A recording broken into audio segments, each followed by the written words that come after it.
"I want to speak to the owner immediately," my mother-in-law Margaret demanded through the phone, her voice carrying the imperious tone she reserved for service workers and people she considered beneath her station. "Your employee, a woman named Vivian Patterson, is neglecting her family duties for this pathetic little job. Her children are suffering, her husband is being ignored, and she needs to be fired so she can focus on what actually matters." My receptionist, well-trained in handling difficult callers, transferred the call to my office with a knowing smile that I could somehow sense even through the phone system. But why did Margaret's demanding voice suddenly go silent when I answered, and why did 15 seconds of dead air follow my simple greeting? "This is the owner speaking. How can I help you, Margaret?" The silence stretched longer. I could almost hear her mental recalculation, the gears grinding as she processed what she'd just done. "Vivian?" Her voice had lost its imperial edge entirely. "But you, I thought, you work for a design company." "I own a design company. Meridian Interiors. The company you just called to demand I fire myself." I leaned back in my leather chair, savoring the moment I'd never known I was waiting for. "Would you like to continue this conversation, or should we pretend it never happened?" She hung up without another word. The click of disconnection was the most satisfying sound I'd heard in 10 years of marriage to her son. Margaret Patterson had been undermining me since the day I married her son. David and I had met at a business conference 10 years ago. I'd been presenting on sustainable design practices to a room full of industry professionals. He'd been attending on behalf of his family's construction company. We'd connected over shared values and different perspectives, debated the future of green building over conference coffee, and 6 months later, we were engaged. Margaret had been horrified from the moment David introduced me. "She's not from our circles," she'd told David in her sitting room, assuming I couldn't hear from the hallway where I'd paused to admire family photographs. "She's a working girl. Her family doesn't summer anywhere. What kind of wife works when she doesn't have to? What kind of woman prioritizes career over family before she even has a family to prioritize? The kind of wife who'd built a successful company before meeting her husband. The kind who valued independence over inherited status. The kind who had no intention of becoming a Patterson family accessory, displayed at charity galas and garden parties but otherwise expected to remain decoratively silent. But David loved me fiercely, and his father Richard respected my work ethic and entrepreneurial spirit, so Margaret had been forced to accept our marriage. Her acceptance, however, had never included actually respecting me as a person. The little job of comments had started immediately after our wedding. "Still playing office, dear?" Margaret would ask at family dinners, her tone dripping with condescension dressed as concern. "Don't you think you should focus on giving David children instead of running that little shop of yours? It's so modern, wives working." I couldn't bear to be away from my family like that. But I suppose some women are built differently. "When are you going to settle down and be a proper Patterson? We have a reputation to maintain, you know." She'd never asked what I actually did. She'd decided I was unworthy on our first meeting, and no evidence would change her assessment. In Margaret's world, evidence was irrelevant when prejudice had already reached its conclusions. Meridian Interiors had been my obsession, my passion, and my identity for 15 years. I'd started in my studio apartment at 24, designing spaces for friends and family who couldn't afford professional designers but wanted something more thoughtful than furniture store displays. Word spread through social networks before social media existed, friend to friend, satisfied client to curious acquaintance. Within 18 months, I was turning down projects. Within 3 years, I'd needed employees. Within 7, I'd needed a real office. Within 12, I'd needed a second location and specialized departments. The company now handled commercial and residential projects across 3 states. Our client list included boutique hotel chains, tech company headquarters, medical facilities, and private clients whose names appeared in magazines and occasionally on buildings. We'd won 17 design awards, including 2 from the American Society of Interior Designers. We'd been featured in Architectural Digest twice, Dwell 3 times, and countless regional publications. Revenue last year, $47 million. Profit margins that made our accountants smile. A reputation that brought clients to us rather than requiring us to chase them. But to Margaret, I was still playing office. Still neglecting my wifely duties. Still a working girl who didn't belong in the Patterson family and never would, regardless of what I achieved. The phone call incident had been precipitated by Margaret's latest campaign against my independence. She'd arrived for a surprise visit while David was away on business in Chicago, expecting to find me lounging at home in yoga pants or perhaps shopping with other Patterson wives.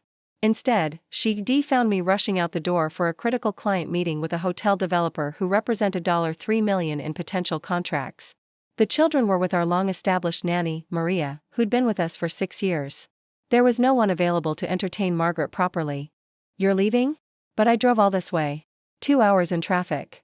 I have a work commitment, Margaret. I told David's assistant to let you know I'd be extremely busy this week. I have 4 major presentations and a contractor crisis at the Morrison project. Work commitment. She'd said the words like they were obscenities, her lip curling slightly. What about your commitment to this family?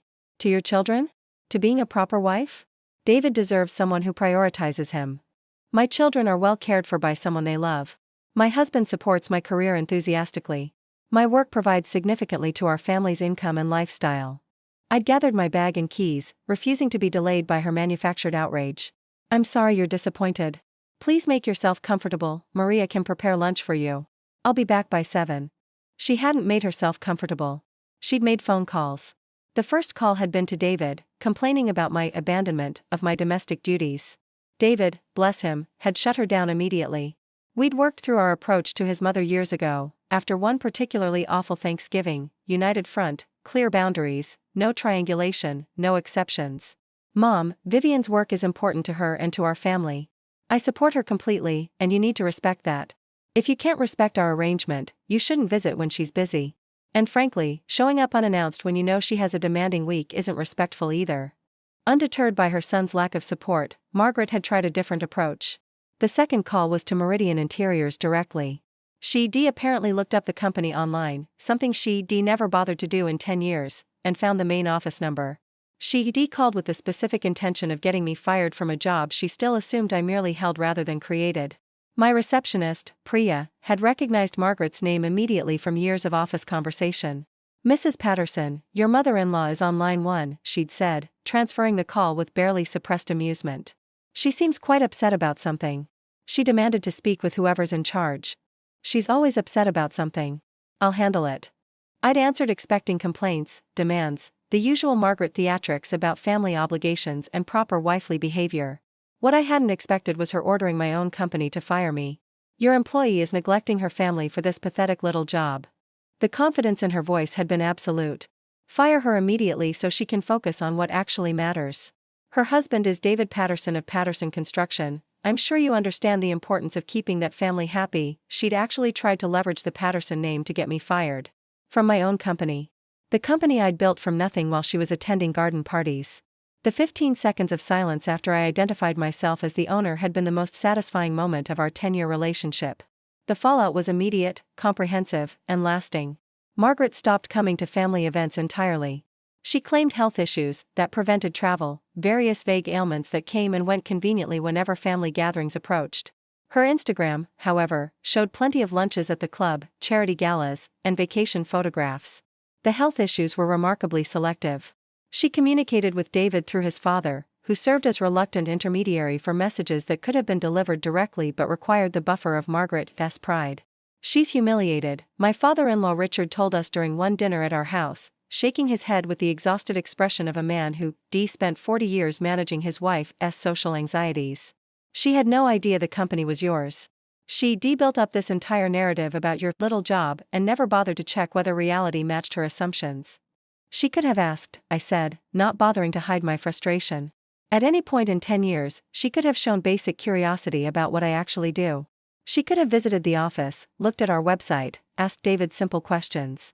She chose not to because she'd already decided I was beneath her notice. Margaret doesn't do curiosity. She does assumptions and pronouncements. Richard shook his head slowly. She's my wife and I love her, but she's also been dead wrong about you since the beginning. This might be the first time she's been forced to acknowledge it in a way she can't rationalize away. The acknowledgement, when it finally came, was characteristically Margaret. A handwritten note on her personal stationery, delivered 6 weeks after the phone call, written in her careful cursive, Vivian, it seems I was mistaken about the nature of your employment situation. While I still believe family should take priority over business concerns, I recognize that you have apparently achieved some level of success in your professional endeavors. I hope we can put this awkwardness behind us and move forward as family. Regards, Margaret. No apology for a decade of dismissal and condescension. No acknowledgement of how she'd treated me at family gatherings. No recognition of the insult embedded in her phone call. Just some level of success and a desire to pretend nothing meaningful had happened. David was furious when I showed him the note. She still doesn't get it. She still thinks you should prioritize family over your career, like those are opposites. Like having a successful company means you don't care about us. Like the two things can't possibly coexist. She's 72 years old and she's never worked a day in her life. Her mother didn't work. Her grandmother didn't work. She doesn't have the framework to understand what I've built or why it matters. I set the note aside, filing it with other documents I'd probably never look at again. What matters is you understanding. You and the kids. Margaret's opinion lost relevance a long time ago. The children, 8 and 6, had their own perspective on the situation. Grandma says you work too much, our daughter Sophia observed one evening while I helped her with homework. She says mommy should stay home and daddy should work. She says that's how God intended families to be. Some mommies stay home, and that's wonderful, it's hard, important work. Some mommies work outside the home, and that's also wonderful. Some daddies stay home too. The important thing is that families figure out what works for them, not what someone else thinks should work. I like that you work. This from our son Marcus, surprising me with his directness. When you showed us your office, everyone listened to you. You told people what to do and they did it. You're the boss of everybody there. That's right. I built that company from nothing. Grandma says being the boss isn't for ladies. She says ladies should be gracious and let men handle business. Grandma grew up in a different time, with different expectations. She learned rules that made sense to her then. But times change, and rules change, and what matters now is doing work you love and taking care of people you love. You can absolutely do both. I do both every day. Can I be a boss when I grow up? You can be anything you want, a boss, an artist, a scientist, whatever calls to you. And if anyone ever tells you that something isn't for you, because of who you are rather than what you can do, you send them to me. I'll set them straight.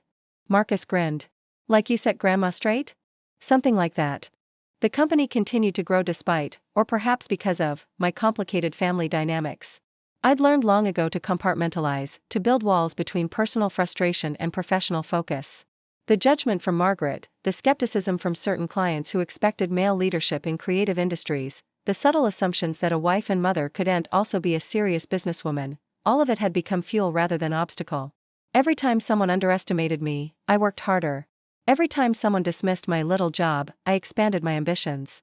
Every time someone suggested I should focus on family instead of business, I proved that both were possible and that the question itself was insulting. Meridian Interiors reached $47 million in revenue the year Margaret made her phone call. 2 years later, we crossed $60 million.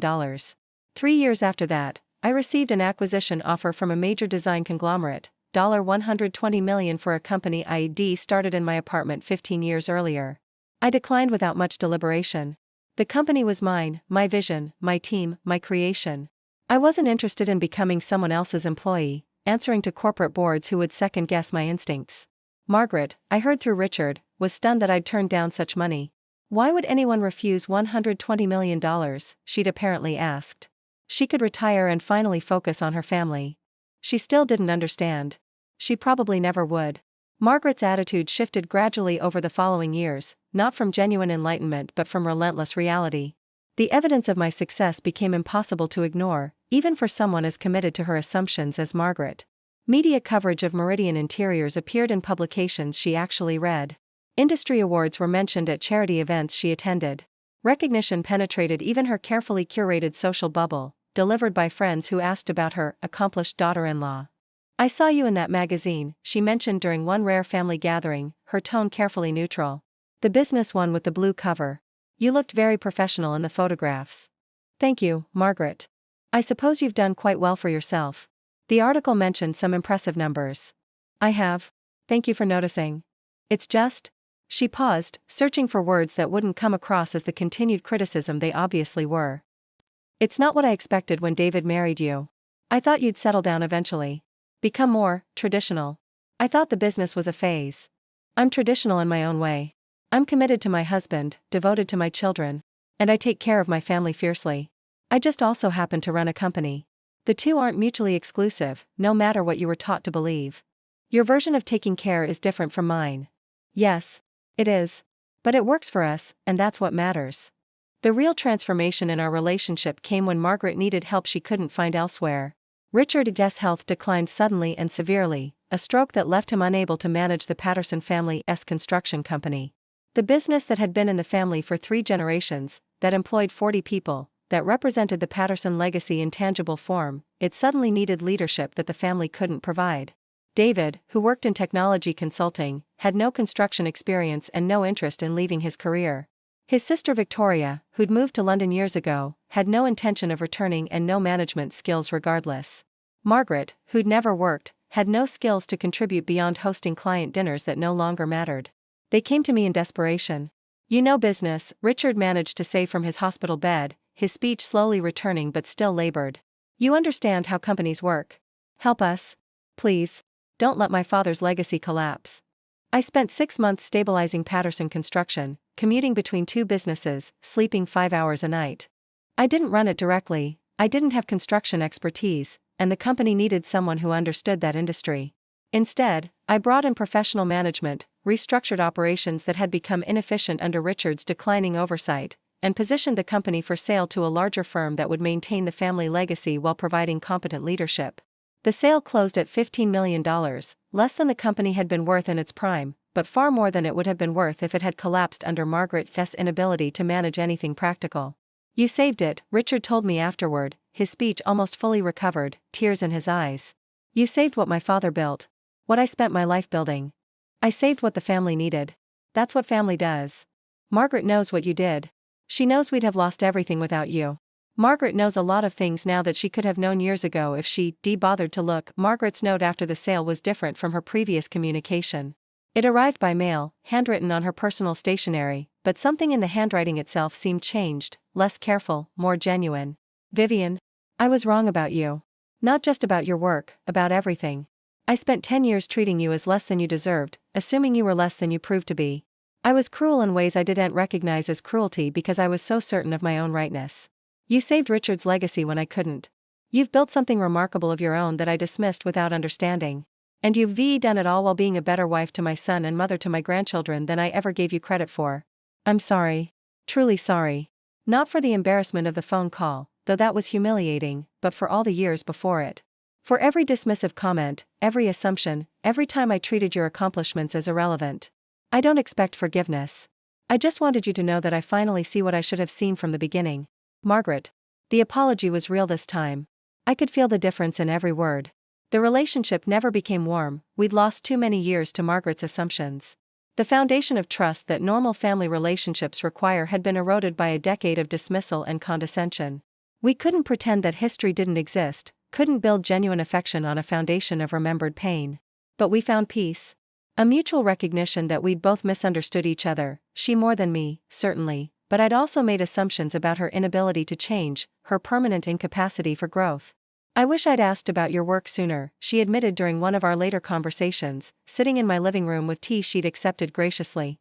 "I was so certain I knew everything about how families should operate. I never considered that my certainty might be wrong, that there were other valid ways to live. Most people don't question comfortable certainties.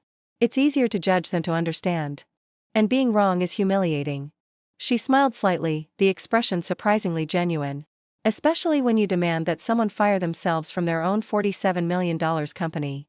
$60 million now, actually. Of course it is."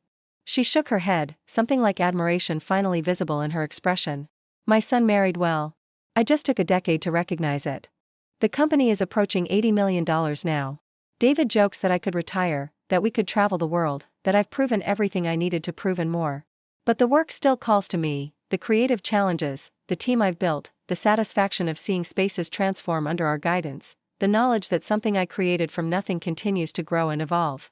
Your mother called me about something today," I mentioned to David occasionally, when Margaret reaches out with genuine questions rather than criticisms. "Good things or bad things? Just things? Normal things? Mother-in-law and daughter-in-law things?" She asked about Sophia's recital. "That's progress. That's progress." The phone call that started as an attempt to destroy my career became a turning point in ways I never expected. Margaret's demand that I fire myself exposed the absurdity of her decade-long assumptions.